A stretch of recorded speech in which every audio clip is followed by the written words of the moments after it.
Hello and good morning, Blue Jays fans, and welcome to Jay's Latest. I'm your host, Craig Borden. Sorry for the extreme close up there for a second.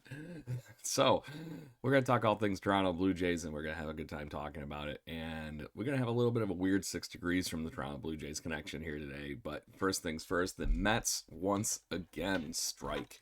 Apparently, the offseason starts, mid January for the New York Mets as they turn around and grab another really good player.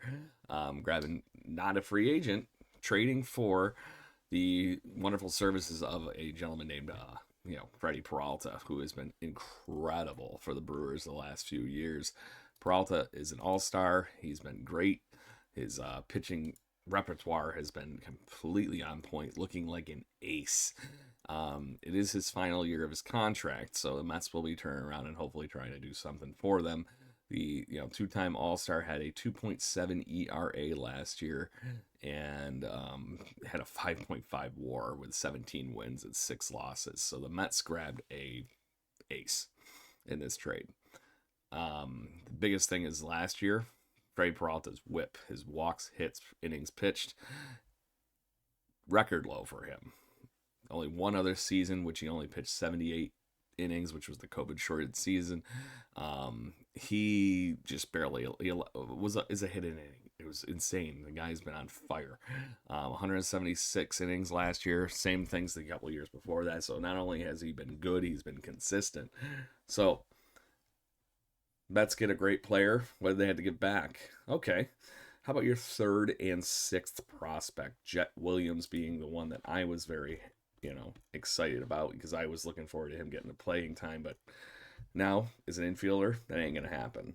He's just got nowhere to go, so it's kind of like he's ceilinged out.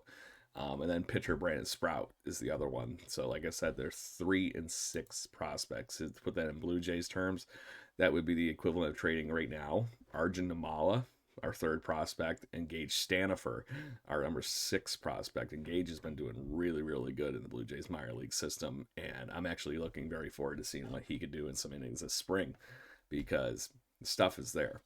So, that being said, Blue Jays could have technically made this trade, and I think that the quality would have been about the same. Jet Williams is a little higher on the scale than, Arjun Amal as far as getting closer to the majors, anyways. But either way, this is a very winnable trade that the Blue Jays could have been in on, in my opinion. But do they need the pitching would be the argument. You bring in Freddy Peralta, you're really, really pushing your chips into the table with a pitching staff that already has 5 really, really good names in it. Fun Blue Jays connection to Freddy Peralta. Y'all might not remember how the Brewers acquired Freddy Peralta. Freddy Peralta was actually acquired from the Seattle Mariners in his early part of his career in a 3-person trade for no player other than Adam Lind. So, yes, that Adam Lind, one that we used to have as a silver slugger that went off and continued to do that for a very long time, even after his Blue Jays career, just dropping dingers as a lefty. So, really cool connection there. Blue Jays technically are the reason that Freddy Peralta and the Brewers just got a giant prospect payday. It does make me wonder what the hell they're going to do for this offseason, though, because Peralta being their ace, I'm assuming they're going to hope to get more out of Winniski and not some of these other guys. But to that point, go Brewers. I like them too. So, on that note, Blue Jays fans, let's take a minute to see where we're at. Because right now, the Jays apparently are sniffing around the trade market. So there are some things moving in that direction where the Blue Jays apparently are trying to acquire those last pieces of the puzzle to try and bring it in. Who they're attached to, not so much, but the key word is active from MLB insiders that the Blue Jays have been sniffing around trying to figure out something. So make sure you check that out because it sounds like we might be still getting something pretty good at the end of this offseason. One can only hope it's somebody like Mason Miller or go really wild.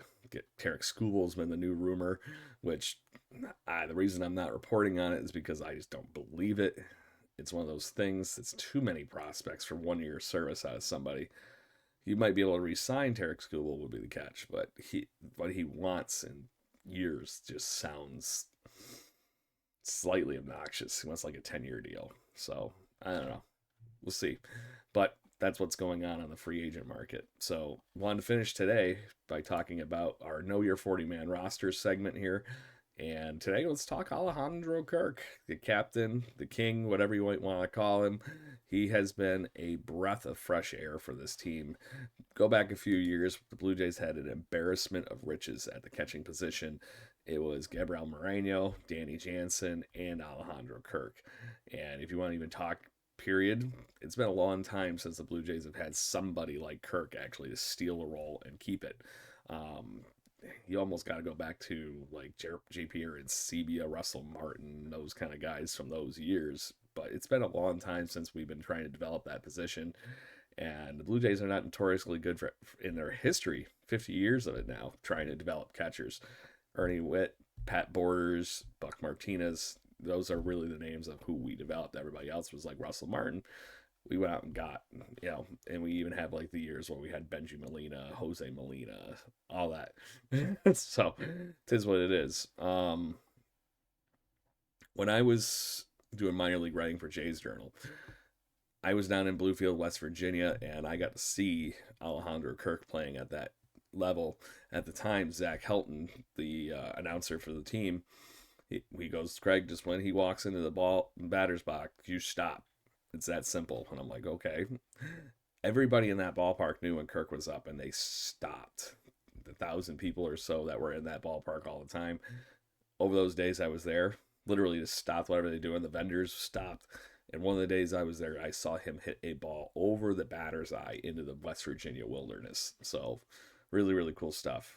And I think Kirk has got all the things in the world to repeat the incredible 2.3 WAR season that he had as his second All-Star appearance, 282 batting average, 76 RBIs, and 15 home runs. People forget that he had 76 RBIs last year. I know I did. But he also just finds a way to put the barrel on the baseball. You talk about a guy that lives and breathes the Blue Jays mantra. They'll put the ball in play. That is Kirky. He doesn't like striking out. And he knows the strike zone pretty damn well, obviously, as a catcher. So really cool to see him do what he does at the plate. And he has become an incredible defensive catcher behind the plate, too. So glad to have Kirky. Can't wait to have spring training and see what he can continue to evolve into, because, like I said, just watching him hit is a thing of beauty. Just slaps the ball around. He's one of the better opposite field hitters in baseball. And he keeps that power regardless of how it's slapping around the field. So good on Kirky. So on that note, thank you very much, everybody, for listening. We'll have more for you tomorrow. We'll talk to some more Blue Jays. Check out that 50th year anniversary logo. It's pretty cool stuff. I'm looking forward to seeing whatever retro other things we are. That video just gave me chills. It's good stuff. So make sure you check that out, and we'll be back here tomorrow on Jay's Latest. Until then, let's go Blue Jays.